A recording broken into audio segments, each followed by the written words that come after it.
guys, it's me, Jessica De Leon, and welcome back to my channel.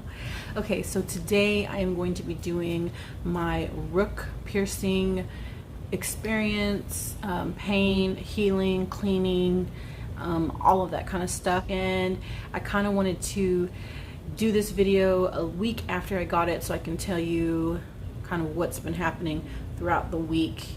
A week out, I got more information. If you're interested in seeing my experience with the rook piercing, then keep on watching. Hey guys, I'm back, and I wanted to do this video for anybody else out there who is thinking about or isn't sure about whether or not they want to get the rook piercing.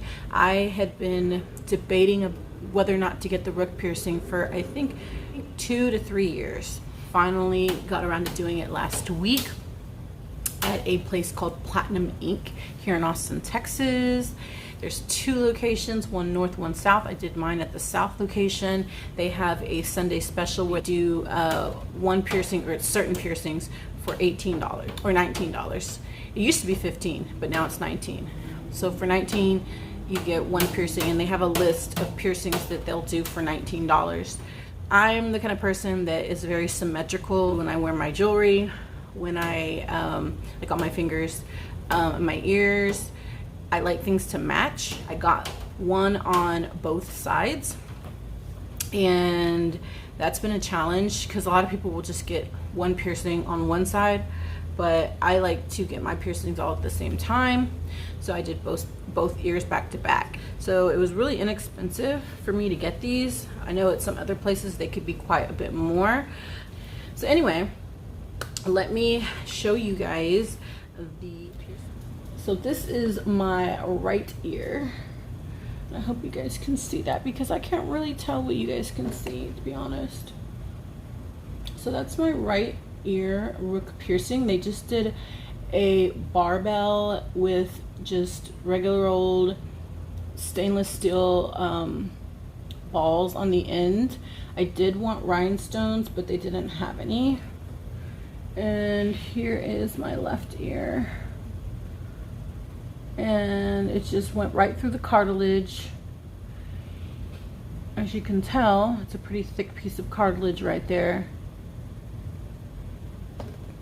So yeah, that's the piercings, and basically he just took a really thick needle, a 16 gauge needle. He marked in my ear where he was gonna pierce. They always mark. And then he just took the needle, told me to take a deep breath. I let it out is when he went in. And pain, I can tell you that I thought it was going to be way more painful than it was. To be honest, I was so much more nervous than I needed to be. Honestly, it didn't hurt that much. It hurt probably about a 5 or a 6. It was painful, but not super painful. What hurt more was him putting the jewelry in. On the right ear, it was more of a pinching, a very intense pinching feeling. That hurt, okay? That one made me lose my breath. That one made me kind of just do like a, oh, can you just stop? Can this be done? Then when he did the left ear, it was the same amount of pain with the needle. Deep breath in, let it out. When I let it out, that's when he pushed the needle up. Then he did the jewelry, and I was anticipating that pinch, but for some reason on this left side I didn't feel the pinch. Now this ear has actually been less painful than this ear. Now I didn't see a lot of blood or any blood actually right after either he wiped it away, so I'm sure there was some blood, but I didn't see any. I didn't notice any blood. Well, on the ride home is when I realized I was in for a painful evening because my ears started to throb. And it was the kind of pain that when you're out in the cold and there's a lot of wind and cold coming into your ears and you don't have them covered, and it just kind of radiate throbbing pain all over your ear. That's exactly what it felt like. When I got home, as the evening progressed, the pain got worse. The throbbing became more intense, and it was actually very distracting when I was going to bed. And my ears did swell up just a little bit and were red. Nothing crazy, but you could definitely tell where the ear was irritated, and the veins were kind of popping out right around in here and stuff. but going to bed was a challenge because as I was laying there, my ears were just throb, throb, throb. So I did take some Tylenol, and that did help. Now, the next day when I woke up, no pain whatsoever. Nothing, nada. And they didn't hurt at all until yesterday. Now, what I did yesterday was buy some saline spray from Target wound spray, and I sprayed it up, and then I took a Q-tip and cleaned out all the gunk that was there. Was a bunch of crustiness.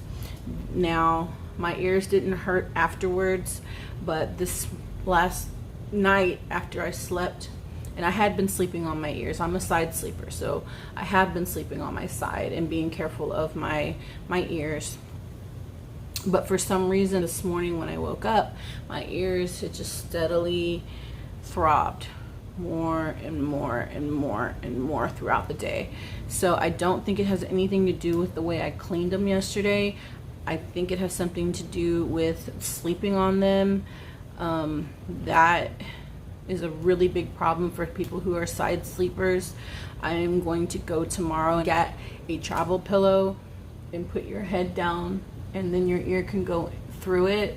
So that is really a problem, and especially because I got my piercings in both ears. So if you're a side sleeper, get yourself a travel pillow if you get your piercing in both ears, or if you prefer one side of your body over the other and you just have to sleep on your side, get a travel pillow. That way you can put your ear into the middle of the pillow.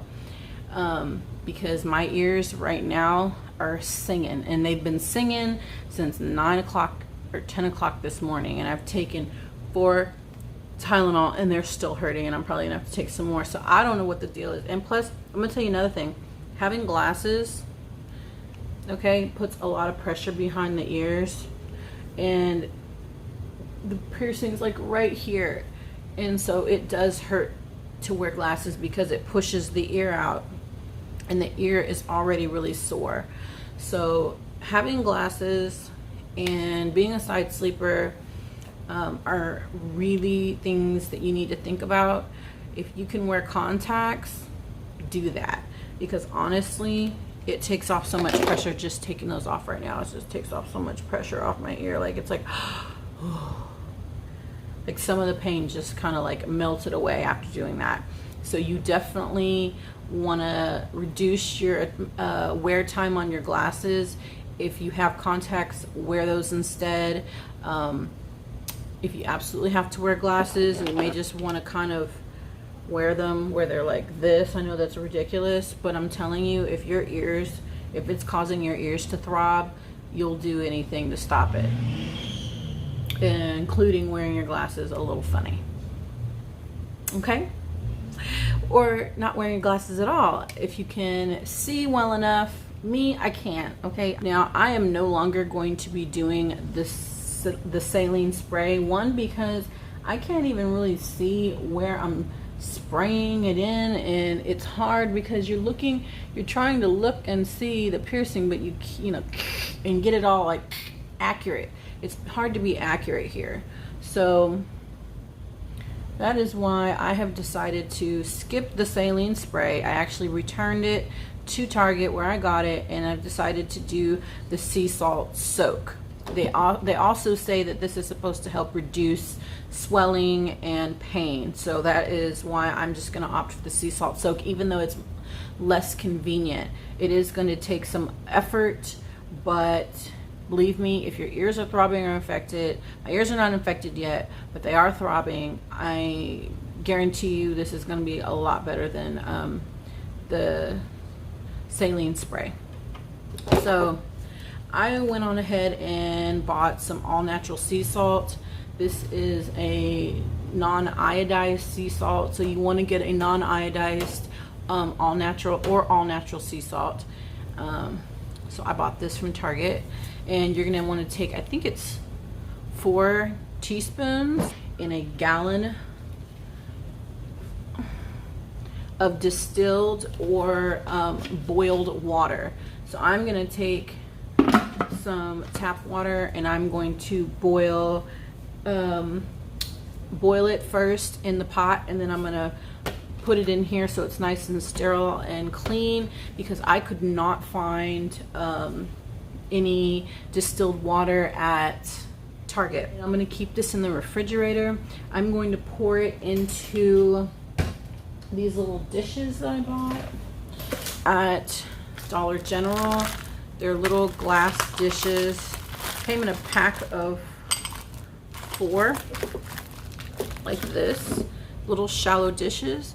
And I'm going to pour the water in here, heat it up in the dish so it's nice and warm, and then I'm going to just take my ear and set it down and soak it for 7 minutes on each side. So I'm gonna do that twice a day. So once in the morning when I get up, and then I'm going to do it at night before I go to bed, and then obviously going to sleep with my travel pillow and take some Tylenol if they're still throbbing. So yeah, so that is what I'm gonna do to clean my ears. Or I'm not going to use any Q-tips or cotton balls or anything like that to dry up the mixture. I'll probably just take some paper towels and pat it dry, let it dry. Basically, you don't want to get any of the little lint particles or things like that into the piercing. You don't want to move the piercing around too much inside the piercing to irritate the inside of the piercing. That's why you don't want to move the piercings around. Leave them alone, don't touch them. And sometimes it can be a little itchy, okay? I know. So try not to scratch it if you can, and try not to put your hands near it. Try not to rotate your jewelry, okay? Now I know that they say that these type of piercings can take anywhere from 3 to 10 months to heal. I'm hoping it's going to be on the shorter side or in the middle, but 3 months sounds good to me. I will definitely be changing my jewelry to 2 CZs on either side, and I'll probably wear something that's a little shorter than this. To me, this is a little long. I want it to be snug up against. I don't want there to be any space, so I just want it to be like basically 2 little rhinestones, like 2 little rhinestones just like sitting right there on my ear. So yeah, so I love this piercing. I think it's very flattering to the piercings that I already have. So that's it for now. So that's all I have for you about my experience with the Rook piercing, my pain level, how to clean it, what kind of jewelry I'm planning on getting in the future, how long it can possibly take to heal, sleeping. So I hope this video was interesting and it helped somebody else decide whether or not they want to get a Rook piercing. I think they are just amazing. I think they're so freaking cute and edgy. Like, I just love this. It's like, you know, it's just like, it's kind of different. Like I don't ever see a whole lot of people getting this one. Like I see a lot of people get the Daith because that one has some healing properties, supposedly, like for migraines and anxiety or whatever, but this Rook doesn't have any healing properties. It's just a cute, edgy piercing.